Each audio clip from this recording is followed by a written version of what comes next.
Okay people, follow the guide and let's dive into our crater. In front of us we see the Himalaya. Let's follow this mountain ridge and that brings us to Africa. In the middle there you see the Mediterranean Sea and Europe. Move to the right and yes, Greenland is a continent, people. Let's zoom out to the Americas, lying at the wrong place as you see. On the right there you see a hidden sea, but more about that later. Let's move on people, follow the guide. Zoom in on Australia. And finally some land masses like Indonesia, Thailand, Cambodia and India. So this is the end of our tour and may I present you the final Crater Earth map. And finally let's have an overview and put in the continents. Don't forget the guide please. And here it is, the official new world map. Let's take a look now at the hidden sea. Let's zoom in. You clearly see two passages there. That brings you out of our crater. And when you go to the right into Antarctica, that brings you to Mount Miro, from where you have a beautiful view on our continents. So the few years I have been making videos now, people have been sending me messages to look into the convex Earth. Well, they were right. We also have a clue of Walt Hitler, showing us the hidden sea and also the passage to it.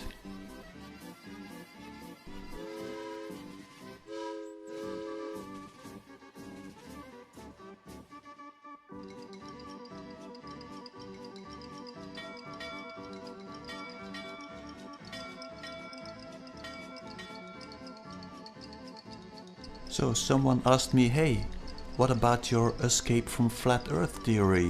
What happened to it? Well, let me show you what I think they did. For this example I will paint two mountains in white. So now let's zoom in into the first one, the closest one to South America. This one has been presented to us as being a part of Antarctica, but let's zoom out. There you see the real peak of Antarctica. Take a look at the Google Maps view. So they just took the silhouette of the Antarctica peak and they swamped places. Now, if by any chance an admiral on a battleship would be listening to this video, and that would be one chance in a trillion, I would advise him, take your battleship and follow the yellow brick road. That would bring you to the gateway out of our crater. But be careful, be aware. You will meet some heavy artillery fire. By doing this, you would be of great service to humanity. You would show the world the bigger Earth and free us from our crater prison. Back to reality. Let's go back to the subject of the movement of the sun. Some people reacted in the comment that I made a mistake. They were right, because the sun was rising in the west. I guess I was thinking from left to right, and I forgot that Japan is the land of the rising sun, of course. Some people were suggesting I should use the analemma, and then I would only need one sun. But as you see in the example, there are holes in the time frame. For the moment, I'm going to keep on working with the two systems. We'll see how this evolves. Let's make an animation with the new map. And here you see when one system is fading out, the other system is moving in.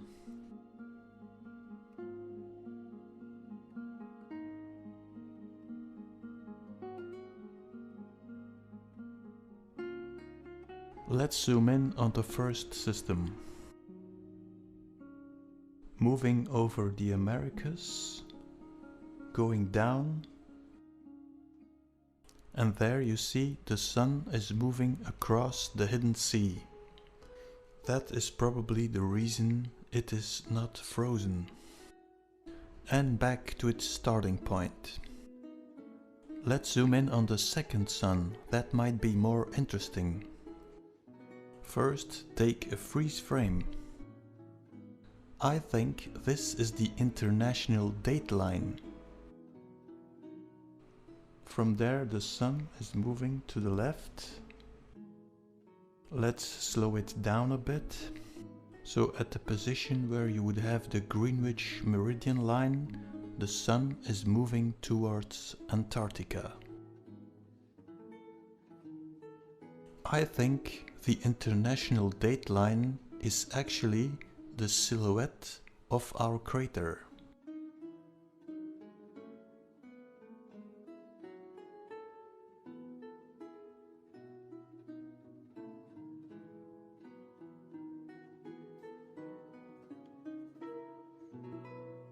Now you have a counter-rotating system.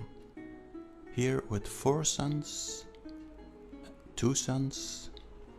But now I have a new problem, because the sun is rising in the west, in the Americas. A solution might be you have 2 compasses, one normal and one inverted. That might be very useful when you are falsifying flight routes. So now I might be debunking my own theory of north lines and south lines. But that's okay, because I'm making these videos to find the truth and not for being right. Let's return to our supercomputer Ra.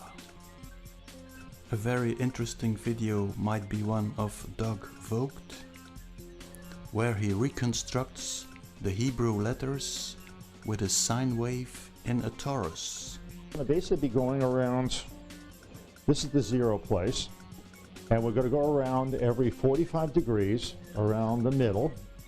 We go around, and you're going to view 8 of the letters, the top and the bottom. See that? That's the origin of the heart shape.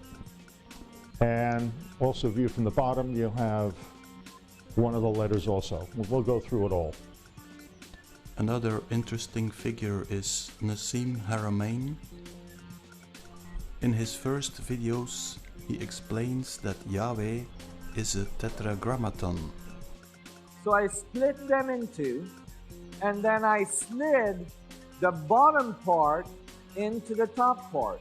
Match the lines to generate the star tetrahedron. I would have 8 star tetrahedrons coming together to generate the 64 tetrahedron grid. The 64 tetrahedron. You could fit Metatron's cube in it, or the double Solomon star the Atlanteans are using to terraform our crater. So you could put the 64 tetrahedron on our crater. The first Solomon star within the center Solomon, Jerusalem. The second one, the third one, and that fits into the 64 tetrahedron. which is in my view the ley lines. So I think you can put this one in the garbage can. Now you can start pulling in this pattern with buildings. With obeliska, basilica, cathedra, pyramids, ziggurats. You see, all these words refer to the Baraka system. Now you have three possibilities. The supercomputer Ra is hovering above the Earth and the Earth is spinning around. Second possibility, Ra is spinning around above a motionless ball Earth. Or possibility 3, they are both spinning. May I present you Terra, or the Taurus of Ra. Ra is ruling with terror, playing God, the creator. The Ka in the Taurus of Ra. So crater is also the Ka in the Taurus of Ra. For people who saw my video, the Vikings were Jews. In that video I explained that I think that English is reversed Hebrew. When you reverse Terra, you get the word Aret. What would Scotty from Star Trek say to Captain Kirk? Scotty would say, "Alright, Captain, let's get our spaceship back to planet Aret."